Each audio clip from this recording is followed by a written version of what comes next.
My name is Wyatt Key, and I am the writer and director of Over and Over. The project is a very abstract and strange little piece about the anxieties of filmmaking and getting forward in your career. It's a short little kind of window into my own personal anxieties a little bit in regards to that subject.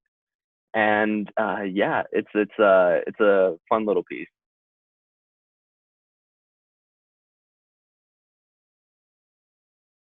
It came about from a production workshop that's done every year at Oakland. Students can submit a short 5-minute script, and then the faculty and creative consultants Julian and Benoit Deca and producing consultant Michael Manisseri, they look over it and pick which ones they want to go with. And I submitted one very last minute. It was maybe 5 minutes before the deadline. I had submitted the script, wrote a very stream of consciousness, didn't really think about what it was about. I just kind of was like, all right, there's 3 characters in a room because the script requirements say there has to be no more than 3 characters. So it's just kind of like that.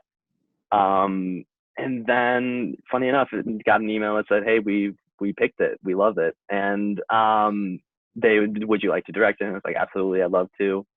And the fun thing with the production workshop is that they usually we use like Canon C100s for like class projects in at Oakland. But for this, we got to use like red cameras and professional like lighting stuff and all. And so it really gives like the feeling of a real set rather than just kind of like a student film set almost.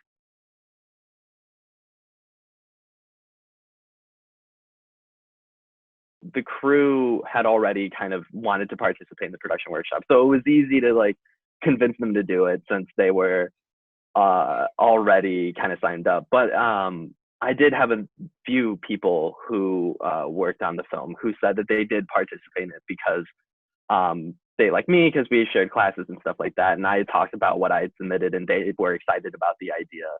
And the thing that really I think got a couple people really on board was the kind of almost meta deconstructionist aspect to it. They a lot of them were really really kind of excited by that aspect. Just breaking the fourth wall is always like a fun thing, but then there's also the aspect of you don't want to do it incorrectly because when you do it incorrectly, it can draw away from the film in a way that's not like positive. So yeah, but anyways, so they were all really excited by that, and yeah, they just made decisive decisions and was very kind of on point about that, and it just came together that way. I was very very lucky to have the crew that I had.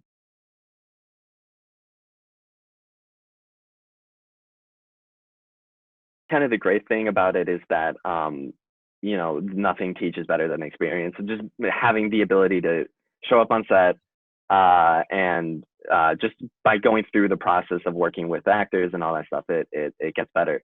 And you learn so much.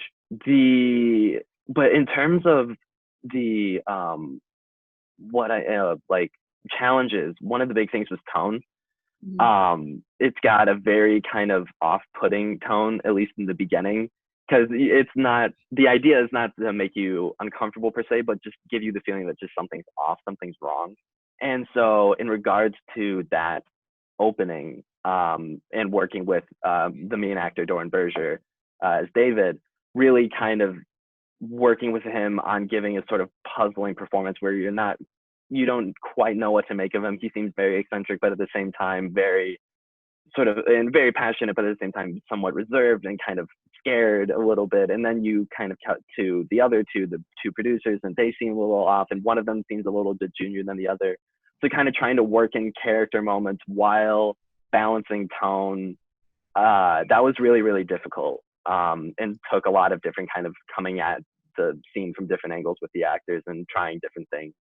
And then in the edit, just kind of putting that and figuring out what worked best. So even though he shouldn't necessarily be so passionate about this like one point, like I just rewatched it the other day. So it's like when he talked about how the film would be the monologue at the beginning is too long or something like that. Like he did a take where he was very kind of subdued about that subject.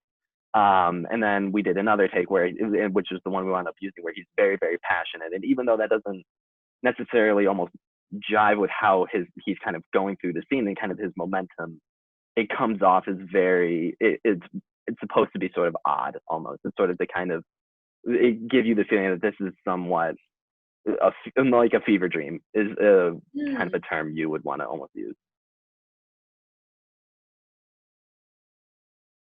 That came from the rehearsal process. We were kind of going over that moment, kind of going over that scene. And initially that was almost a little bit of just another meta kind of joke almost of just like, he checked for the dramatic lighting and boom, there it is. But it was the feeling though that there was something there. There was more to that moment than just kind of this casual little joke almost. And then it kind of popped up to us while developing that scene of just him looking up, and then the when the lighting kind of hits, he gets this very introspective moment, and he can see something that we can't see, but we can tell by his expressions that it's that it's like a mix of like good and bad. I remember, I think the line of direction I gave him for the first take we did was think about the possibilities of the impossible. And so he had this very kind of hopeful expression, and it was very, very happy and all that stuff. And then more takes later where he's more horrified and disturbed by what he's seeing. And leaving it sort of ambiguous as to what he sees, but then with the context of before and after that sequence, you can kind of infer almost what exactly he's seeing. I have my own interpretation, the fact that this is just going to repeat over and over, and that he's not going to actually get anywhere, and that it's just the system. He's just going to constant, like, the next person's going to come in and the next person, and no one's going to get anywhere. The things that like scare people most and scare me most almost are not like the like ghosts and demons and the devil or whatever and stuff like that. Like, that stuff is for sure scary, and when done well, I mean, it's terrifying. But I mean, the stuff that the people spend most of their day worrying about and having anxiety over is, am I getting anywhere in my career? Is this just a dead end job? Am I just another person in this kind of machine of just people going through, people and then one after the other? Am I unique? You know, that we really cling to our individuality. And the idea with even the next director after that he calls action to, she is like wearing the same exact jacket he is. So is it just, at the end of the day, are they just all cut from the same cloth? And you know, how individual really are we?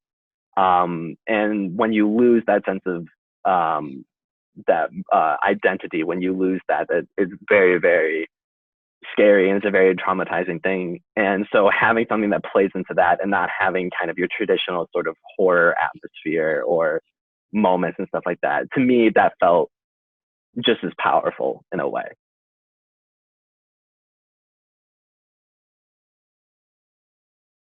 I have a lot of different things cooking right now. I have a couple short film scripts that I'm developing right now, trying to figure out which one is going to be my thesis film, which is very exciting. And kind of, I would love to try and like lock down funding and for that one, so that I can try and make that as best a production as it can be.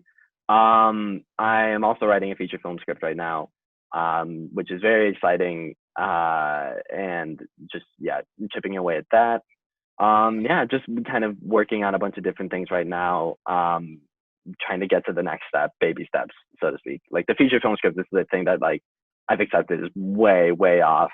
And for now, it's just trying to get opportunities where I can, and just try and create the best sort of body of work I can.